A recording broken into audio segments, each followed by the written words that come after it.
यहां झूठी बातें नहीं होना चाहिए। मैं तुम लोगों से पूछता हूं, पूरे प्रदेश में एक नाम बताओ आदिवासियों का जो पूरे समाज की लड़ाई लड़ने के लिए सक्षम है, जो इस समाज का नेतृत्व करने के लिए, सरकार में नेतृत्व करने के लिए सक्षम है। ऐसा एक आदिवासी नेता का नाम बताओ। यहां अपने विधायक भी है, वो यंग है बहुत। मैं तो विधायक देखा ही नहीं। वो विधायक जनरली सफेद कपड़े पहन पे आते हैं। अपना विधायक स्मार्ट है, अपने को कोई तकलीफ नहीं है, सादा सिंपल आदमी है। पूरे प्रदेश में एक नेता बताइए जो आदिवासियों पे बात कर रहा होगा। ये पुलिस स्टेशन में जो केस दाखिल कर रहे हैं, दर्ज कर रहे हैं, ये छोटी बात है। बड़ी बात यह है कि तुम्हारी जमीनों को, आदिवासियों की जमीनों को गैर आदिवासी जमीनें बनाने का षड्यंत्र चालू है। यह बड़ी बात है। बड़ी बात यह है कि तुम्हारे बच्चों की जो नौकरियां है, जिसका बैकलॉग होता है, उसको अंग्रेजी में बैकलॉग बोलते हैं, उसको ये जाहिर नहीं कर रहे हैं, ये ठेकेदारों से काम करा रहे हैं। ये बड़ी बात है।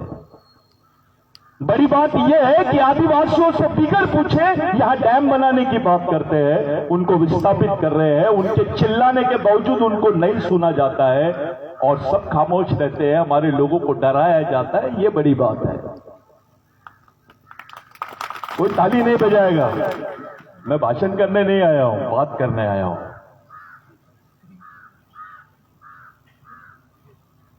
क्या है बड़ी बात? बड़ी बात यह है कि तुम्हारे बच्चे अगर आंदोलन करते हैं तो ये लोग जाके उसको पुलिस गोलियों से मार रही है। एक उदाहरण दो गैर आदिवासी का जिसको इन्होंने गोली से मारे हैं पुलिस वालों ने। मऊ में डॉक्टर बाबा साहब अम्बेडकर जहां पैदा हुए, उसी क्षेत्र में आदिवासियों ने एक लड़की पे बलात्कार हुआ, उसके प्रति विद्रोह किया, आंदोलन किया। वो लड़कों को पुलिस ने गोली से मार दी। सिर्फ उस पर चिल्लाया गया, उस पर पॉलिटिकल बात हुई, उस पर सिर्फ बहस हुई, उसकी लड़ाई नहीं लड़ी गई। सिवनी में आदिवासी लोग बैल का मटन लेके जाते, गाय का मटन उनके थैली में मिल गया तो बजरंग दल के लोगों ने उनको मार दिया। 2 लोगों को खुलेआम मारा, उसका वीडियो बनाया। अपने समाज के पूरे प्रदेश के लोग, कुछ लोगों ने वहां पर बात की, बाकी सब सोए हुए थे। ये बड़ी बात है। वो लोग जमानत पे आ गए, तुम्हारे लोग मर गए, वो घूम रहे हैं। बड़ी बात यह है, कोई गांडू नेता नहीं बोला तुम्हारा इस बारे में कुछ। विधानसभा में किसी ने नहीं बोला इस बारे में। खुल के बात होगी, ताली नहीं बजाएंगे, कोई राइट और फाइट नहीं होगा। अभी लड़ाई का मामला है। ये लड़ाई केवल नेताओं के भरोसे नहीं लड़ी जा सकती है। समाज क्या कर रहा था उसके बारे में पूछ रहा हूं मैं। समाज के पढ़े लिखे लोग क्या कर रहे थे? समाज का अधिकारी क्या कर रहा था? समाज का युवा क्या कर रहा था? अरे गाय का मटन खाया तो उसको मार दिए। अबे आदिवासी है ये, तो शेर का भी मटन खाता है। और ये आया अपने वाले पे तो आदमी का भी मटन खाता है। ये शेर है, शेर से बड़ी चीज है आदिवासी। गाय का मटन खाया, गौ माता का मटन खाया। मटन खाया, उसके थैली में मिल गया तो उसको मार दिए क्योंकि उसने गौ हत्या की। गाय को तुम अपनी मां मानते हो ना, तो मां के दूध का कोई धंधा करता है क्या? मां के दूध का धंधा करता है कोई? उस पे बैन करो ना रे भाई। बिरसा मुंडा ने बोला था, अगर गाय मां है तो भैंस बड़ी मां है। वो गाय से ज्यादा दूध देती है। अगर गाय को मां बोल रहे हो तो भैंस को भी बड़ी मां बोलो ना बे, क्योंकि वो काली है करके उसको मां नहीं बोल रहे हो। ये गोरी है करके मां बोल रहे हो। वारिस सिद्धांत कोई भी आवा बावा आता है हमारे बीच में आदिवासियों को समझा रहा है, आमदेव बाबा, कामदेव बाबा, रामदेव बाबा, वो क्या समझाएगा आदिवासियों? उसको बोलो आदिवासी महिला जैसा 6 फीट का गड्ढा खोद दे, वो जामदेव बाबा बन जाएगा। उसकी कमर इधर की इधर हो जाएगी, उसको समझ में आ जाएगा मेहनत किसको बोलते हैं। ये योग ठोक ठोक ये आदिवासियों को समझाने की जरूरत नहीं। मेहनत कैसे आदिवासी भीख नहीं मांगता है, ये हमारी संस्कृति की खासियत है। 6 फीट का भी आदमी रहेगा तो कभी भीख नहीं मांगेगा, वो मेहनत करेगा। हम उस संस्कृति के लोग हैं। अरे हमारे संस्कृति में तो सुअर को भी नारायण बेन बोलते हैं, गोंडी में पति बोलते हैं हम उसको भी नारायण पेन बोलते हैं। एक सुअर का भी स्थान भगवान के जैसा है, हमारी वो संस्कृति है। गाय की क्या बात कर रहे हैं यार, यहां तो सुअर भी भगवान जैसा है संस्कृति में। ये हमको समझा नहीं सकते, आदिवासियों को सुसंस्कृत बनाने का ये चला नहीं सकते। इनको बोलो आदिवासियों से सीख के जाओ। हमको बता रहे हैं जंगल बचाओ, तुम्हारे बाप का जंगल था क्या? इतने सालों तक शेर नहीं था वहां, शेर मरा नहीं, अभी मर रहे क्यों? किसने बचाया जंगल को? आदिवासियों ने बचाया। अरे हमारे समाज के लोग झाड़ को तोड़ते भी है ना तो मतलब से तोड़ते, अगर उसका कोई उपयोग होता है तो एक दिन पहले जाके झाड़ को बताते और दूसरे दिन तोड़ते हैं। ये हमारी संस्कृति है। झाड़ हमने लगाए, जंगल हमने बचाए, जानवरों को हमने बचाया। लेकिन सरकार की स्कीम देखो, जंगल बचाओ, जंगली जानवर बचाओ, पर्यावरण बचाओ, लेकिन आदिवासी बचाओ नहीं। इनको मारो। जंगल में शेर रह सकता है, आदिवासी नहीं रह सकता है। सुअर रह सकता है, आदिवासी नहीं रह सकता है। ये हालात बना दिए अपने। जितनी जंगल की जमीन है ये लोगों ने अदानी और अंबानी को दे दी है। किसने बोला? कौन से नेता ने बोला? सबसे ज्यादा प्राइवेट सेक्टर में जमीनें महाराष्ट्र मध्य प्रदेश गवर्नमेंट ने दी है, और वो भी जमीन आदिवासियों की थी। शिवराज सिंह की नहीं थी, मोदी की नहीं थी, और किसी कांग्रेस के नेता की नहीं थी, वो आदिवासियों की जमीन थी। आदिवासियों की जमीन को तुम प्राइवेट सेक्टर में दे रहे हो, उसकी जंगल बांट रहे हो, और जो बेचारे वन अधिकार के तहत 4 एकड़ जमीन मांगते उनको नहीं मिलती है। अगर वो जमीन के लिए आंदोलन करते तो गोली। ये हालात बना दिए पूरे देश में। 13-13 साल की लड़कियां अपने हाथ में बंदूक लेके लड़ रही है। जाके देखो गढ़चिरौली में, बस्तर में क्या हो रहा है। 13 साल की लड़की जिसकी उम्र है, किताबें हाथ में होनी चाहिए, उसके हाथ में बंदूक है। समाज का आदमी पूछता नहीं है उसको क्यों पकड़ी। 13 साल की लड़की, कौन से समाज की लड़की है पूरे देश में जो बंदूक पकड़ रही है? बताओ, खड़े हो। आदिवासी लड़की के हाथ में बंदूक है, फिर भी हमारे गांडू नेता कुछ नहीं बोलते। मैं विधायक जी आपको नहीं बोल रहा हूं, यह बड़ी बात है। आप तो छोटे हो यार, बड़े लेवल की बात है। बहुत बड़ा षड्यंत्र चल रहा है। विधायक बनने से काम नहीं जमेगा। ऐसे विधायक हो तो वो लोग दर्जन भर भी विधायक रहे तो नहीं डरते। इसलिए नहीं डरते क्योंकि उनके पास में व्यवस्था है इस देश की। जमीन आदिवासियों का, क्षेत्र आदिवासियों की, जनसंख्या आदिवासियों की, राज दूसरों का। ये अपने नेताओं की वजह से भी हुआ है। आंदोलन गोंडवाना का ज्यादा फायदा आरएसएस को।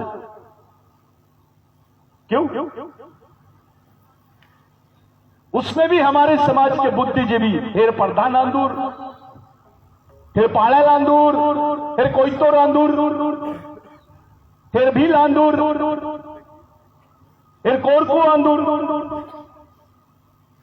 उसमें बीमारी, ये कोरकू है, ये गोंड है, ये भील है। अबे तेरा डीएनए एक है, तेरी संस्कृति एक है, तेरा खून भी एक है, तो समाज भी एक होना चाहिए। लेकिन ऐसी प्रक्रिया के लिए कोई काम नहीं कर रहा है। सब अपने अपने मतलब के लिए काम कर रहे हैं। छिंदवाड़ा में 40% आदिवासी है, 40%। अगर गुस्से में आके आदिवासी घर से बाहर भी नहीं निकले तो किसी की बीजेपी की गवर्नमेंट बन सकती है ना कांग्रेस की गवर्नमेंट बन सकती है। 40% आदिवासी जमा भी हो गए अपने घर में और बाहर नहीं निकले तो यहां पे हलचल मच जाएंगे। लेकिन ये 40% आदिवासियों से सिवनी कितना दूर है? 110 किलोमीटर दूर पे सिवनी है। वहां पे तुम्हारे भाइयों को खुलेआम मारा जाता है। अरे मुसलमान को मारते हुए देखे हैं आपने, आदिवासियों को मार रहे हैं। सिर्फ गाय का मटन मिला करके वो खा भी नहीं सकता अपनी मर्जी से, और तुम पाठ पढ़ा रहे हो आदिवासियों को कि गाय मां है तो भैंस के बारे में बात करना, बैल के बारे में बात करना। गाय मां है तो बैल बाप है क्या? आदिवासी अपने दूध का सौदा नहीं करता है। हमारे यहां मां कोई भी रहे, मां तो मां है, वो काली रहे या गोली रहे। हमारी संस्कृति में आज भी भगवान से बड़ा स्थान मां का है। ये कुछ अपने आप के धर्म प्रचारक थोड़े से ज्यादा बुद्धिजीवी हो गए। गोंडी में फड़ा पेन को क्या बोलते हैं? हिंदी में फड़ा पेन का मतलब बड़ा देव होता है क्या? फड़ा किसको बोलते हैं? फड़ोर किसको बोलते हैं? फड़ोर मतलब बड़ा आदमी के लिए यूज करते बात। फड़ा यानी महिला के लिए यूज करते हैं। यहां तो चालू है बड़ा देव की जय, बड़ी देव की जय बोलो। यह है आदिवासी संस्कृति जहां महिला सबसे बड़ी स्थान पर है। सब बोलते हैं ऊपर वाले ने बनाया, ऊपर वाले ने बनाया। आदिवासी पूछता है ऊपर वाली ने बनाई? ऊपर वाला क्यों रे बाबा, ऊपर वाली क्यों नहीं?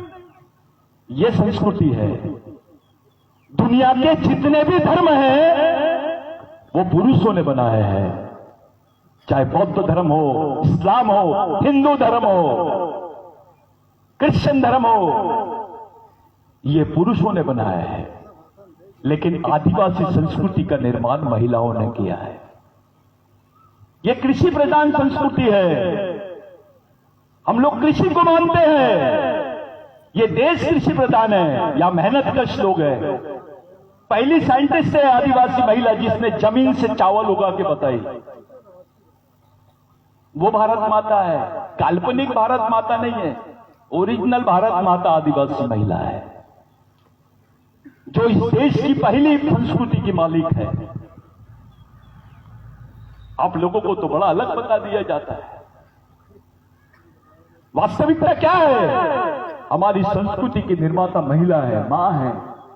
पहले जाके पूछो, आज से 50 साल 30 साल पहले दुल्हन के घर में दूल्हे की बारात नहीं जाती थी, दुल्हन जाती थी दूल्हे के घर में। ये आदिवासी संस्कृति है जहां आज भी महिलाओं को, आपके लड़की वालों को लड़के वाले वो देते हैं।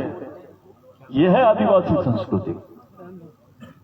क्या हाल है हमारे बॉम्बे में जाके देखो, बड़े बड़े शहरों में वहां की लेडीज है जो बड़े घर की महिला है, वो अपने बच्चों को दूध नहीं पिलाती क्योंकि उनका फिगर खत्म नहीं होना चाहिए, फिगर मेंटेन रहना चाहिए। लेकिन हमारे लोग जिनको रोटी के वांदे हैं, जिनको खाने को नहीं है, वो अपना दूध बोतल में बेचते हैं, बोतल में बंद करके वो बड़े घर के बच्चों को पिला रहे हैं। अपने बच्चे के हिस्से का दूध दूसरे को दे रहे। ऐसी हालत कौन से समाज की है देश में? तुमसे जुड़ा हुआ क्षेत्र है यह, पूरा क्षेत्र में सबसे ज्यादा कुपोषण है। झूठ बोलते हैं नेता। हमारे लोग भूख से मरते हैं। साला कुत्ता भूख से नहीं मरता इस देश में, आदिवासी भूख से मरता है। आदिवासी भूख से मरता है, ऐसा कभी देखे? जहां भूख से मरते हैं नीलेश बाबू वही होते हैं वो रक्तदान शिविर। रक्तदान शिविर वहां होते हैं जहां खाने को नहीं है, और जाके पूछो तो अपने लोग बताते हैं भैया 800 रुपए दे रहा है यार, इसलिए मैं दे रहा हूं उसको खून।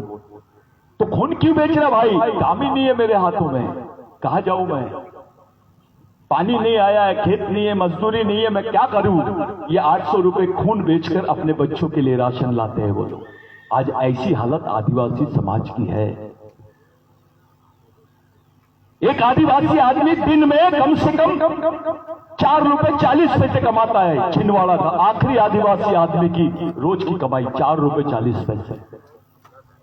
4 रुपए 40 पैसे में रोटी आती क्या? कैडबरी चॉकलेट नहीं आती। कैडबरी चॉकलेट नहीं आती, रोटी कहां से आएगी? छिंदवाड़ा, बैतूल, मंडला, अलीराजपुर,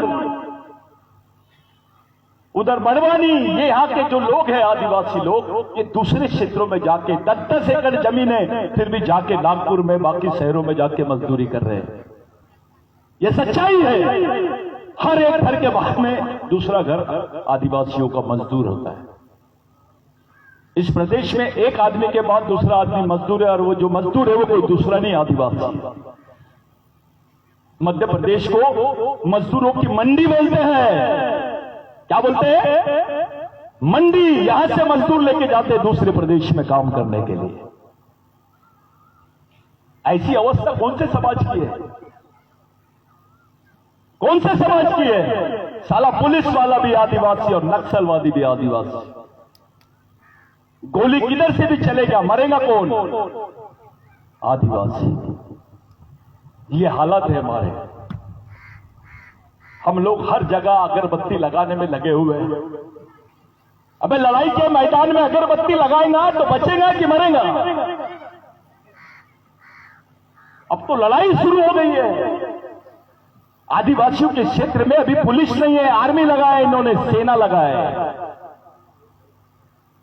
जाके देखो, वो पूरा बस्तर से लेकर झारखंड, उड़ीसा, आसाम, नागालैंड तक आदिवासी की झोपड़ी जो है वो टिनको की झोपड़ी, और उसके बाजू में वो बेचारे के बदन पे कपड़े नहीं है, आधे कपड़े पहन के है, खाने को रोटी नहीं है, लेकिन उसके घर के बाजू में AK-47 लेके एक पुलिस वाला खड़ा है। थोड़ा पानी दे दे यार।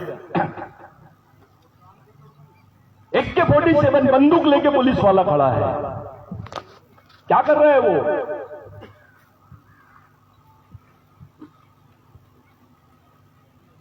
क्या जरूरत है उसकी वहां? आखिर उस गरीब आदमी के पास में क्या है? कौन सी चीज की रखवाली कर रहा है? ये पूरे आदिवासी क्षेत्रों की हालत है। छिंदवाड़ा में 40% आदिवासी है। हमने सभी दूसरों पर भरोसा किया है। हमने अपना कभी सामाजिक नेतृत्व खड़ा नहीं किया, कभी समाज का मिशन खड़ा नहीं किया। अलग अलग टुकड़ों में संगठन बना लिए, पाइली के 50। अबे सोच नहीं बनेगी तो संगठन का क्या करोगे तुम? जहां विचार नहीं है वहां पे क्या कर लोगे? संगठन का तुम क्या कर लोगे? बिगर विचारों की लड़ाई लड़ सकते हो?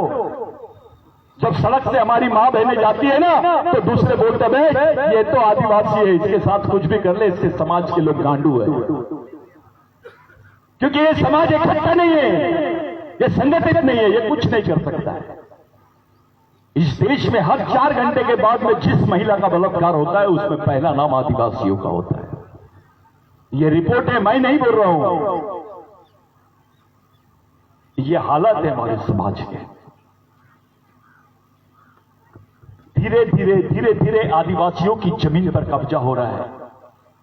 आदिवासी क्षेत्र में बाहर के लोग आ रहे हैं, दूसरे प्रदेश से, बिहार से, उत्तर प्रदेश से लोग यहां पर आके बस गए। उनके पास पैसा जमा हो गया, बड़ी बड़ी बिल्डिंग है उनके।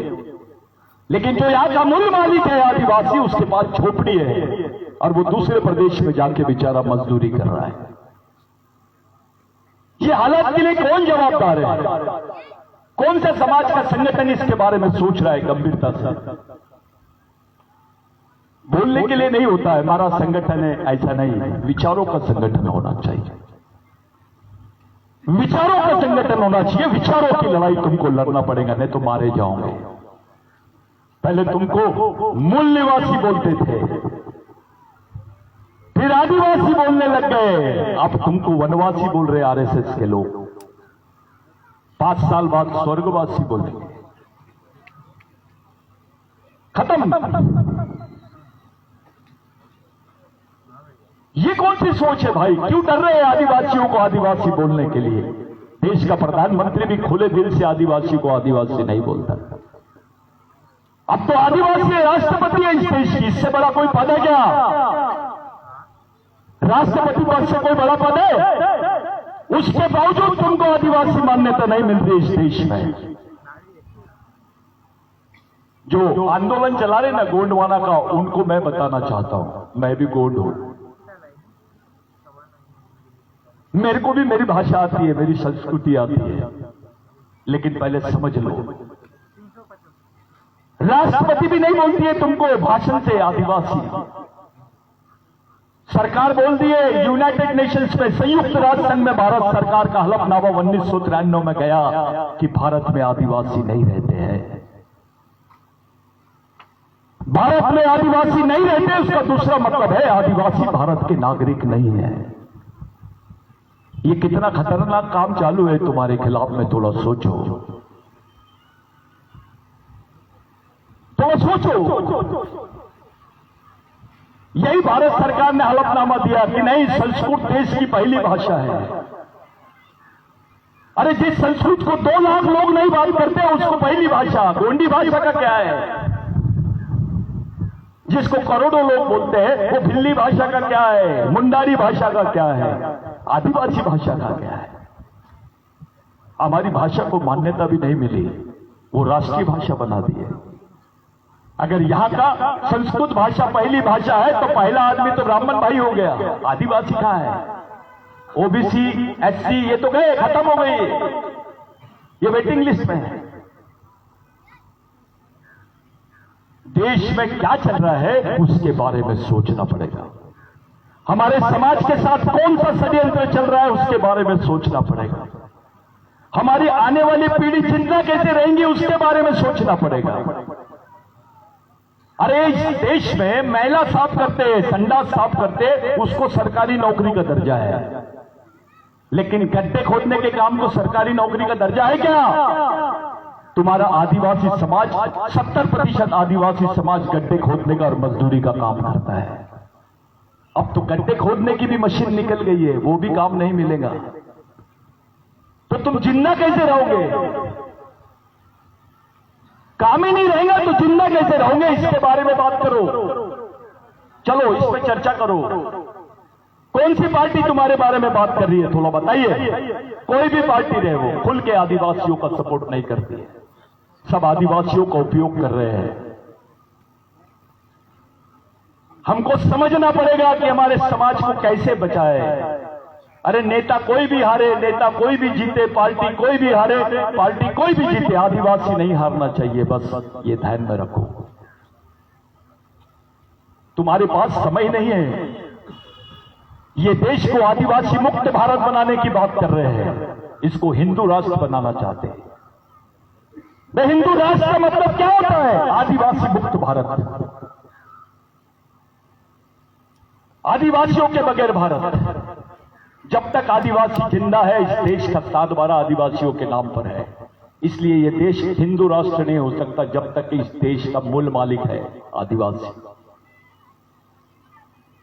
सरकार आदिवासियों के बारे में बात नहीं कर रही है। राम मंदिर पे जजमेंट होता है, सुप्रीम कोर्ट बोलता है कि राम यही पैदा हुआ है तो देश मान लेता है उसको, सरकार मान लेती है। अभी राम मंदिर का निर्माण हो रहा है, भगवान राम को न्याय मिल गया, लेकिन यही सुप्रीम कोर्ट बोलती है कि आदिवासी देश के मूल मालिक है, इनको मूल मालिक होने का सम्मान मिलना चाहिए। सरकार नहीं मानती है। ऐसा क्यों? सुप्रीम कोर्ट के बोलने के बावजूद तुम्हारे बारे में नहीं बात कर रहे हैं। इसका मतलब साफ है कि तुम्हारे बच्चों को, आने वाले बच्चों का जीवन खतरे में है, तुम्हारा वजूद खतरे में है, तुम्हारा अस्तित्व खतरे में है।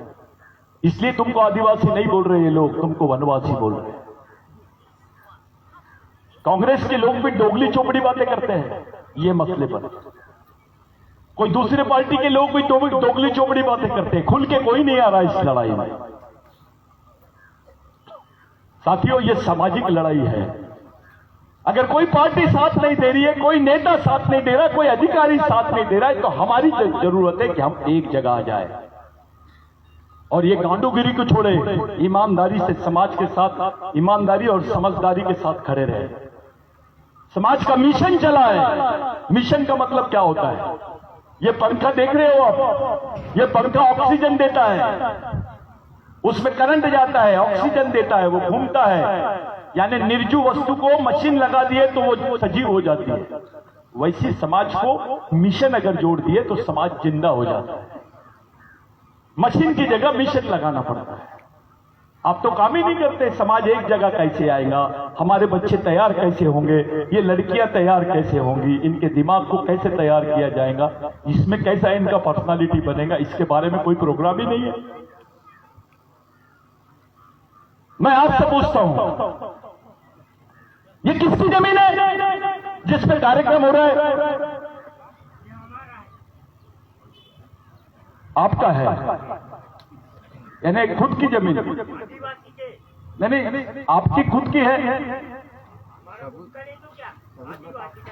नहीं, बैठ जाओ, ताली बजाओ इनके लिए, कम से कम बोला तो सही। बहुत अच्छे, बैठ जाओ दादा।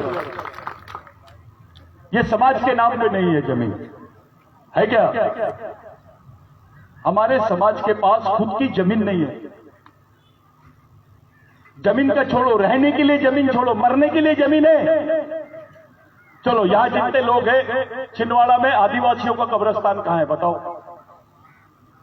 मिकुन जगे मायंसाठी भी जागा हल्लेडू और सायांसाठी भी जागा हल्लेडू। वारे समाज, जीने को भी जगह नहीं और मरने को भी जगह नहीं। कोई ऐसा बोलता नहीं कि पूरे आदिवासी समाज इतनी बड़ी संख्या में, इनको सामाजिक भूमि 25 एकड़ 40 एकड़ देना चाहिए, इनका बड़ा देव वहां रहना चाहिए, पूरा समाज एक जगह आना चाहिए। कोई नहीं बोलता। कुंवारा भीषण में यहां से लोग जाते हैं, कुंवारा भीषण भी खतरे में है, को कचारगढ़ भी खतरे में है, वो भी दूसरे लोग लेने वाले हैं। आदिवासियों के भगवान खतरे में है। आदिवासी की तो बात छोड़ी दो। मैं मेन बात, दो बातें बोलना चाहता हूं जिसके लिए मैं आया हूं। हमारे समाज को क्या चाहिए, क्या करना चाहिए? आज हम लोगों ने कौन सा रास्ता अपनाना चाहिए? समाज से जातिवाद, पार्टीवाद, व्यक्तिवाद, क्षेत्रवाद, पूंजीवाद ये खत्म होना चाहिए, केवल समाजवाद चलना चाहिए। कैसे होगा ये? पीले गमछे से हो जाएगा, नीले गमछे से हो जाएगा, हरे गमछे से हो जाएगा? नहीं। इसके अंदर क्या है, ये दिमाग के अंदर क्या है, ये मेन चीज है। उन विचारों से हो गए। छिंदवाड़ा का आदिवासी है और झारखंड का आदिवासी की सोच अगर ऐसी एक जैसी हो जाए तो अगर छिंदवाड़ा के आदिवासी को कुछ होता है तो झारखंड का आदिवासी आंदोलन करेगा, उसको कुछ हो जाएगा तो छिंदवाड़ा का आदिवासी आंदोलन करेगा। इसको समाज बोलते हैं। समाज बहुत बड़ी चीज है। बिरसा मुंडा कोई अपने जात के लिए नहीं मरा, समाज के लिए मरा। टंटा भील अपनी जात के लिए नहीं मरा, समाज के लिए मरा। बाबूराव शर्मा के अपनी जात के लिए नहीं, समाज के लिए मरा। समाज बहुत बड़ी चीज है। तुम अपने बच्चे को बोलो मेरे लिए मर करके, अपने बच्चे को बोलो तुम मेरे लिए फांसी की सजा ले ले बेटा, कोई नहीं लेता। लेकिन ये जिनके फोटो लगाया है, इन्होंने समाज के लिए इतना बड़ा त्याग किया। डॉक्टर बाबा साहब अंबेडकर को तो मालूम भी नहीं रहता था उसके बच्चे मर जाते थे, उनको चिट्ठी आती थी कि आपका बच्चा मर गया। ये त्याग है। कौन से राजा ने हमको कुछ दिया है बताओ? अगर हमारे राजाओं ने हमारे साथ ईमानदारी की होती तो आज हमारे समाज की यह हाल नहीं होते। ईमानदारी केवल शहीदों ने किए हैं, नेताओं ने भी नहीं किए हैं। तो समाज नेताओं के और राजाओं के विचारों से नहीं चलेगा, शहीदों के विचारों से चल सकता है। इन विचारों को लेकर समाज में सामाजिक आंदोलन खड़ा करने की जरूरत है और राष्ट्रीय स्तर पर करना चाहिए। दूसरी बात, मुख्य बात, आपके बच्चों को एक मुस्लिम भाई 4 साल के बच्चे को मदरसे लेके जाता है, 4 साल के बच्चे को ट्रेनिंग देते हैं, वो लोग उनको समझाते हैं ये कुरान शरीफ है, ये तेरा समाज है, तेरे को ऐसी लड़ाई लड़ना है। आरएसएस का ब्राह्मण भाई जज भी रहेगा तो चड्डी पहन के शाखा में जाता है, अपने बच्चे को समझाता है बेटा ये आरएसएस का मूवमेंट है। आज पूरे देश के मंदिरों से जितने पैसा जाता है पूरा वो लोग अपने लिए यूज करते हैं, उनका पूरे देश में कब्जा है आज। वो भी बताते हैं 4 साल के बच्चे, एक क्रिश्चियन आदमी अपने बच्चे को चर्च लेके जाता है, उनके भी स्कूल है, कॉलेज है, उनके भी बड़े बड़े हॉस्पिटल है, इधर विश्व हिंदू परिषद के आरएसएस के हॉस्पिटल है, उधर मुस्लिम भाइयों के हॉस्पिटल आईटीआई सेंटर है। आदिवासियों का क्या है? मुस्लिम भाई अपने बच्चे के हाथ में कुरान देता है, क्रिश्चियन भाई अपने बच्चे के हाथ में बाइबल देता है, हिंदू भाई ब्राह्मण भाई अपने बच्चे के हाथ में महाभारत और वेद देता है। आदिवासी का क्या है? तुम क्या दोगे अपने बच्चों के हाथ में? क्या है तुम्हारे पास? कैसे बनेगा समाज तुम्हारा? साला शादी में 2000 लोग रहते, मैयत में 200। वारे समाज। सबसे ज्यादा बेईमान हमारे कर्मचारी अधिकारी हैं, जिन्होंने बड़े बड़े आरक्षण में बड़े बड़े पद ले लिए आरक्षण के भरोसे, और समाज को भूल गए। कोई अधिकारी आके काम नहीं करता है, बहुत कम है ऐसे करपे जैसे लोग कि जो समाज में बैठ के बात करते हैं। यहां पे भी कुछ कर्मचारी जिनको मैं जानता हूं वो बैठे हैं, उनके लिए तालियां बजाओ, ये ईमानदार लोग। समाज का चालक बिरसा मुंडा ने बोला था। चालक यानी पालक, समाज का गार्जियन, ओनर यानी मालक, ड्राइवर यानी चालक। इसका मतलब जीओडी गॉड, ये समाज के भगवान है। जो पढ़े लिखे लोग हैं, जिनको समझता है, वो समाज को एक डायरेक्शन में लेके जाना चाहिए, ये समाज के भगवान है। यहां तो उल्टा हो गया, वो जीओडी गॉड होने के बजाय डीओजी डॉग हो गया, उल्टा हो गया कार्यक्रम पूरा। सीधा कैसे होगा इसके बारे में सोचो। बिगर मिशन के कुछ नहीं होने वाला है। अगर अपने बच्चों को बचाना चाहते होंगे तो, अगर अपने बच्चों को नहीं बचाना चाहते होंगे तो आप घर में रहो। महिलाओं को बोल रहा हूं मैं, बिरसा मुंडा ने बोला था, जिस बच्चे की मां होशियार वो बच्चा जिंदा रहेगा, जिसकी मां बेवकूफ वो बच्चा मरेगा। शंकर जी का उपास पकड़ते हैं, बजरंग बली का उपास पकड़ते हैं।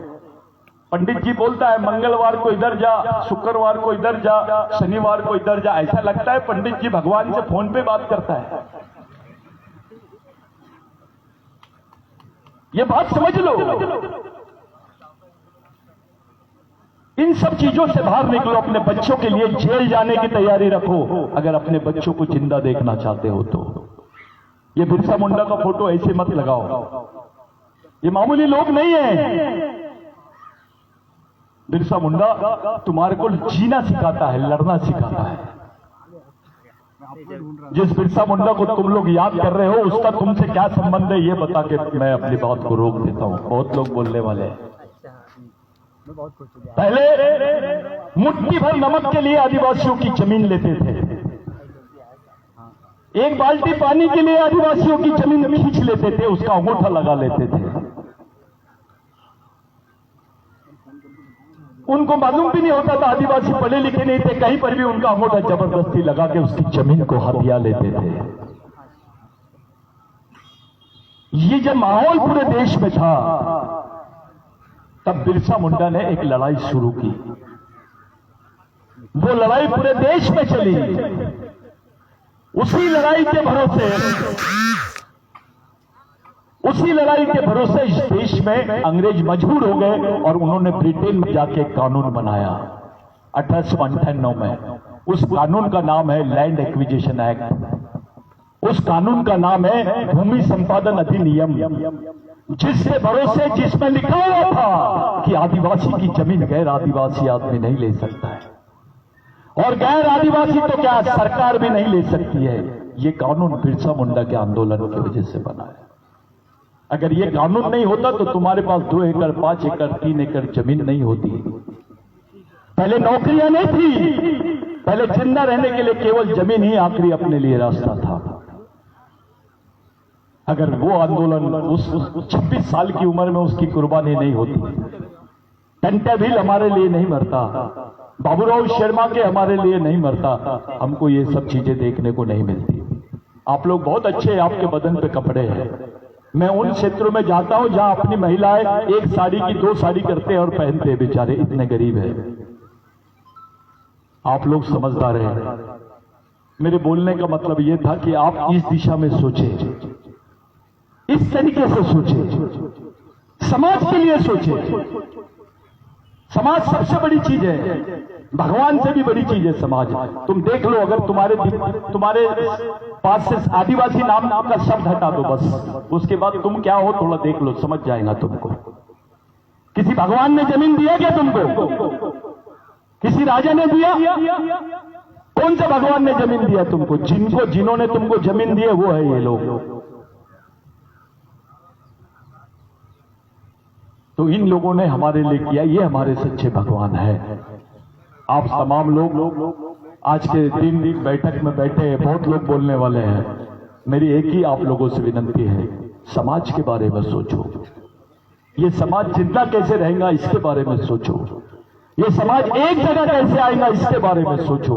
हमारे समाज को कोई लूटना नहीं चाहिए, हमारी मां बहनों की तरफ कोई आंख उठा के नहीं देखना चाहिए, इस बारे में सोचो।